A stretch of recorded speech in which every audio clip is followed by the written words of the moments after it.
pagpad. Ha? Pagpad. Hindi. Iba ang pagpag, Glenn.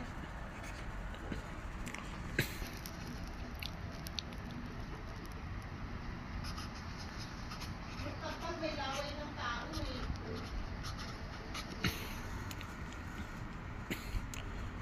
Ito hindi ito kinakamay. Nakagwante sila. Tinugasan yung chicken. Bago yung ano. Tapos yan, hinugasan ko ulit.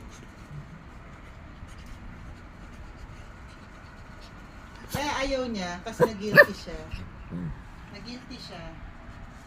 Kasi yung isang araw, ang ginamit ba naman niya, yung bag na may kagat-kagat na ng daga. Sabi ko, ate, yung kayo, huwag mo naman ilagay sa maduming bag kasi mamaya marabis yung mga aso ko. Yan, kinagat yan ng daga. Sabi ko sa kanya. Dati naman nandun yun sa puting bag na ganun eh. Na dun talaga galing yun.